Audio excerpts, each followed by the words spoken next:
Assalamualaikum warahmatullahi wabarakatuh. Waalaikumsalam warahmatullahi wabarakatuh.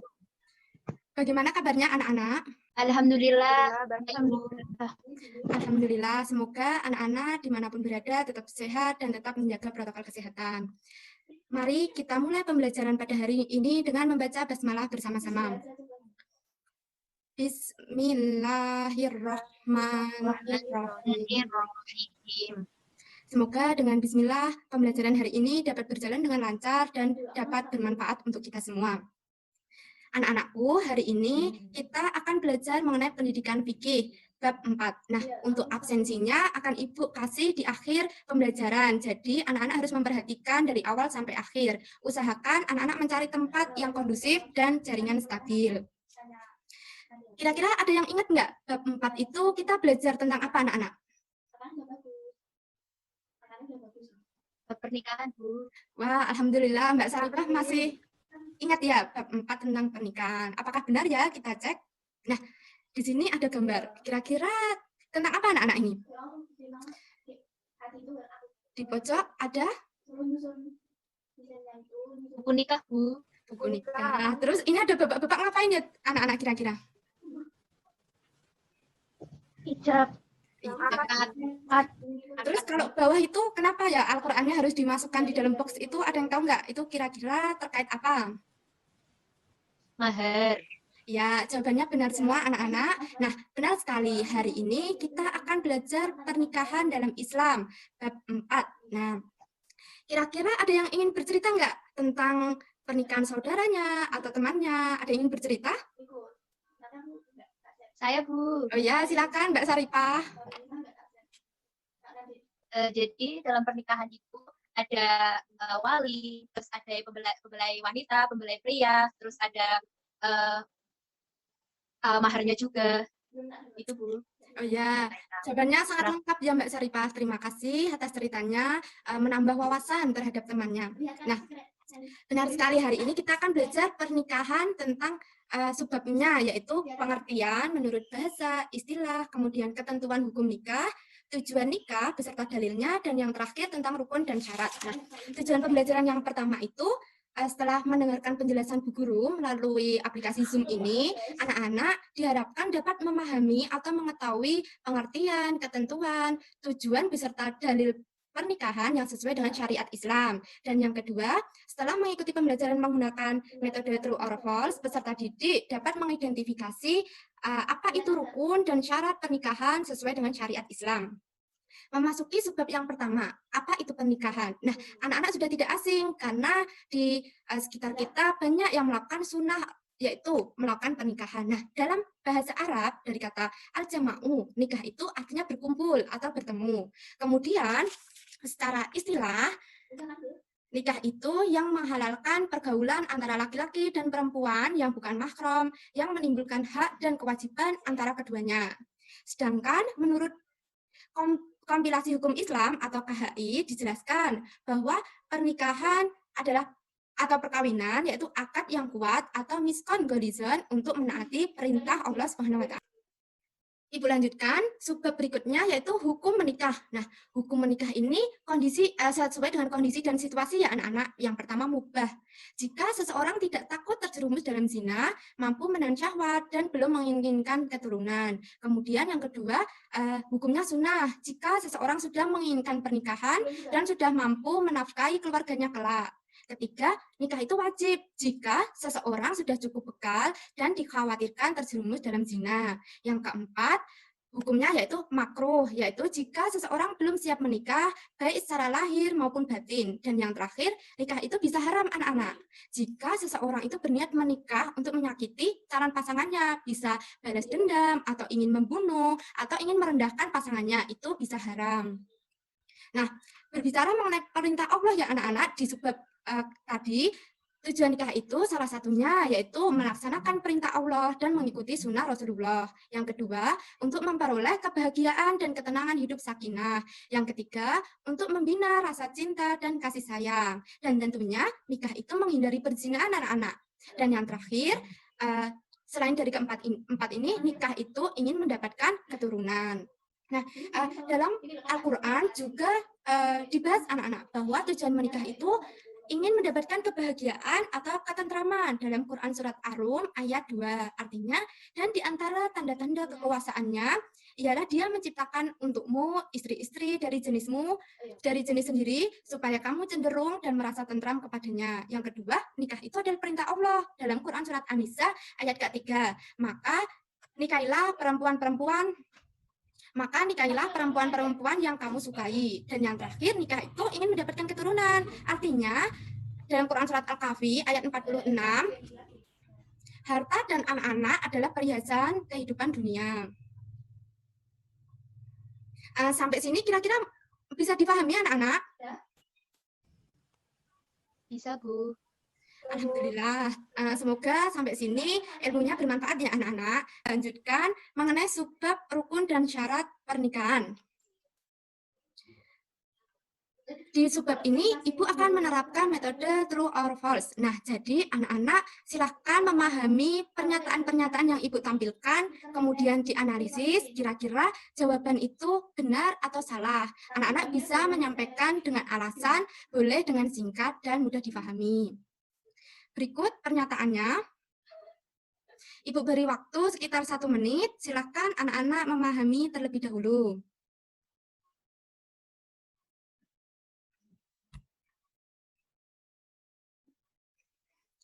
Baik, Ibu kira cukup ya anak-anak untuk waktu menganalisisnya. Silakan kolom yang pertama ini dijawab oleh Mbak Saripah. Ya, Bu. Benar, Bu. Pernikahan sah itu apabila calon suami beragama Islam atas kehendak sendiri, bukan mahram, tidak sedang ihram haji. Ya, itu Mas, benar, Bu. Ya, terima kasih Mbak Saripah. Kita cek apakah jawabannya benar atau salah. Ya, jawabannya benar. Terima kasih Mbak Saripah. Kemudian kolom yang kedua, silakan dijawab oleh Mbak Erni. Pernikahan sah apabila calon istri beragama Islam, tidak terpaksa, bukan mahram, tidak bersuami, sedang dalam masa iddah, tidak sedang ihram haji. Jawabannya salah, Bu. Karena calon istri sedang dalam masa iddah. Baik, terima kasih Mbak Erni. Kita cek apakah jawabannya Mbak Erni benar. Ya, jawabannya Mbak Erni benar. Mbak Erni mengatakan bahwa pernyataan ini salah anak-anak karena seorang perempuan yang akan menikah itu tidak boleh dalam masa iddah. Jadi harus apabila ada masa iddah harus lepas ya anak-anak. Nah, pernyataan yang terakhir yaitu silakan Mbak Nani untuk menjawab. Pernikahan tidak sah apabila seorang wali mukallaf, laki-laki merdeka, adil, dan tidak sedang ihram. Jawabannya benar. Baik, terima kasih Mbak Nani sudah menjawab. Kita cek anak-anak apakah jawabannya Mbak Nani benar. Ya, pernyataan ini menunjukkan benar pernikahan tidak sah. Karena di sini seorang walinya sedang ihram ya anak-anak, jadi pernikahannya tidak sah. Kita lanjutkan. Di sini masih ada anak-anak 3 pernyataan. Silakan difahami dulu, kemudian dianalisis apakah pernyataan tersebut termasuk benar atau salah. Ibu beri waktu sekitar 1 menit untuk memahaminya.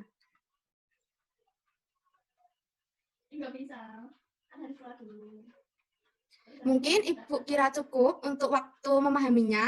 Nah, silakan dijawab dari yang sebelah kiri, Mbak Adila Salma. Pernikahan sah apabila adanya ijab dan qabul dengan kata nikah atau semakna dengan kata tersebut urutan antara ijab dan qabul. Jawaban benar. Baik, terima kasih Mbak Adila Salma telah menjawab. Mari kita cek anak-anak apakah jawabannya Mbak Adila benar. Ya, pernyataan ini menunjukkan benar karena rukun dan syarat itu menunjukkan pernikahan yang sah, bagian ijab dan qabulnya. Nah, pernyataan yang kedua silakan dijawab oleh Mbak Ciorin. Pernikahan tidak sah apabila 2 saksi seorang fasik tidak hadir dalam akad nikah Islam dewasa sehat akalnya. Pernyataannya benar. Baik, terima kasih Mbak Ciorin sudah menjawab. Mari kita cek jawabannya Mbak Cio, apakah benar atau salah. Ya, terima kasih. Ini jawabannya Mbak Jorin benar ya, yang menunjukkan bahwa pernikahan tidak sah apabila dua saksi seorang yang fasik tidak hadir dalam akad nikah. Nah, pernikahan ini harus sah apabila saksi itu harus hadir dalam akad nikah. Nah, pernyataan yang terakhir yaitu silakan dijawab oleh Mbak Impalasari.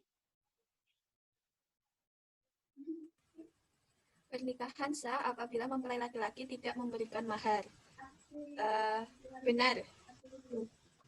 Baik, terima kasih ya Mbak Sari sudah menjawab. Mari kita cek apakah jawabannya Mbak Sari benar atau salah. Nah, jawabannya Mbak Sari ini salah karena di sini laki-laki tidak memberikan mahar. Nah, mahar itu bisa dikatakan sebagai satu syarat ya anak-anak dalam pernikahan karena sebagai bentuk cinta dan kasih seorang mempelai laki-laki kepada seorang perempuan dan sebagai simbolis pertanggungjawaban. Jadi pernikahan ini harusnya tidak sah karena tidak ada mahar. Terima kasih kepada anak-anak sudah merespon pernyataan benar dan salah ini. Baik anak-anak, Ibu lanjutkan. Sekarang belajar mengenai subbab mahram. Nah, mahram itu artinya diharamkan atau tidak boleh. Istilahnya wanita yang haram dinikahi. Nah, di sini ada dua kolom, warna putih dan pink. Silahkan dipahami sebentar anak-anak, apakah pernyataan ini masih benar atau salah. Ibu beri waktu 1 menit untuk memahaminya. Baik anak-anak, Ibu kira cukup. Ibu tunjuk ya, yang kolom warna putih, silahkan Mbak Saripah menjawab. Wanita yang haram dinikahi, itu ibu kandung, anak perempuan, saudara perempuan, dan seterusnya, itu benar atau salah? Setelah Sarifah baca, termasuk benar, Bu. Wanita yang haram dinikahi. Ya, kita cek sebentar. Ya, jawabannya benar. Jadi, daftar-daftar ini, ibu, kandung kita, anak perempuan, saudara perempuan, dan seterusnya ini adalah wanita-wanita yang haram dinikahi. Ini dari sudut pandang seorang laki-laki, ya anak-anak.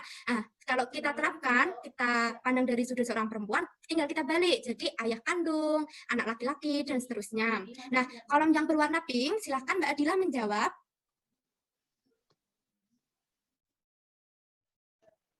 Wanita yang haram dinikahi ada pertama wanita yang tidak mempunyai pertali mahram dengan istri, terus yang kedua saudara perempuan yang tidak sepersetujuan. Itu salah. Kita cek jawabannya apakah benar atau salah. Ya, pernyataannya salah ya anak-anak, karena di sini ada keterangan saudara perempuan yang tidak sepersusuan. Nah, yang tidak sepersusuan ini artinya dia diperbolehkan dinikahi karena tidak sepersusuan. Ibu lanjutkan, sampai sini ada yang ingin bertanya? Saya, Bu. Baik, silakan Mbak Sarifah. Gini, Bu. Kan dalam pernikahan itu kan tujuannya yaitu menyempurnakan separuh agama, ya kan, Bu? Ya. Nah, ketika ingin menikah, contohnya mempelai wanitanya itu beragama non-Islam, lalu pindah agama Islam untuk menikah dengan seorang pria. Nah, ketika sudah lama bercerai dan pindah ke agama non-Islam lagi, itu pernikahannya bagaimana, Bu? Baik, terima kasih atas pertanyaan Mbak Sarifah. Nah, seorang wanita itu menikah, kemudian awalnya beda agama ya Mbak, kemudian menikah dengan satu agama. Begini, mari kita diskusikan ya Mbak Sarifah. Apabila anak-anak ingin memberi pernyataan atau ingin menanggapi pertanyaan Mbak Sarifah, diperbolehkan juga. Nah, dalam pernikahan menurut Islam itu, calon mempelai laki-laki dan perempuan kan harus sama-sama beragama Islam. Nah, apabila keduanya sudah Islam, pernikahan itu sah. Kemudian di tengah perjalanan, salah satunya bercerai. Pernikahan itu mengalami perceraian ya Mbak Sarifah. Nah, setelah itu kembali lagi ke agamanya. Seperti itu.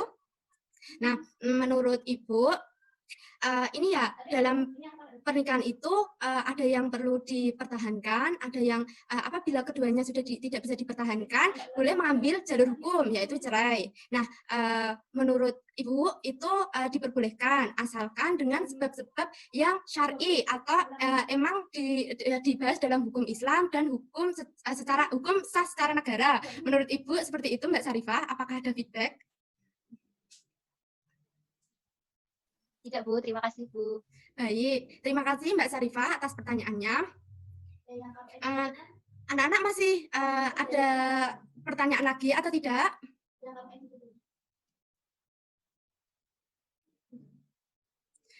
mungkin Ibu kira tidak ada yang ingin bertanya. Nah, di sini ada sedikit motivasi anak-anak, karena di lingkungan sekitar kita itu familiar dengan istilah pacaran. Nah, ada yang mengatakan pacaran sesuai dengan Islam juga.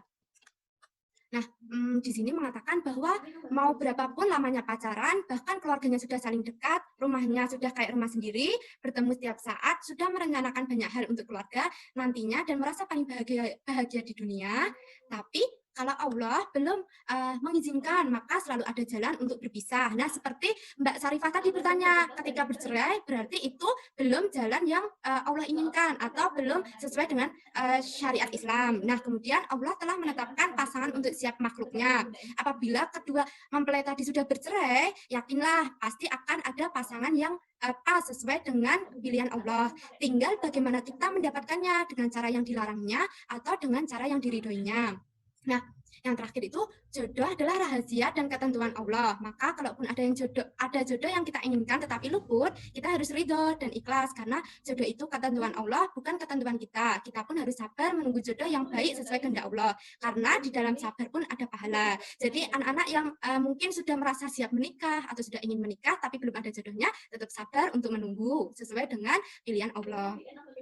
Nah, mungkin pembelajaran hari ini sampai di sini, Ibu beri kesimpulan sedikit bahwa nikah itu suatu ikatan lahir batin laki-laki dan perempuan untuk hidup bersama dalam satu rumah tangga melalui akad yang dilakukan sesuai dengan hukum syariat Islam. Hukum nikah itu sesuai dengan situasi dan kondisi anak-anak. Ada yang wajib, sunnah, makruh, haram, dan mubah.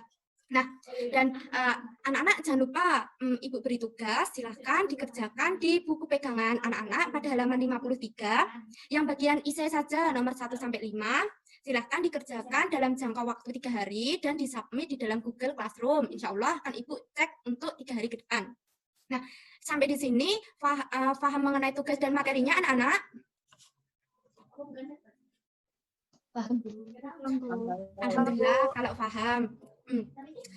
Mungkin cukup sekian dari Ibu. Anak-anak tetap semangat belajar di rumah. Jangan lupa jaga kesehatan dan taati protokol kesehatan ya.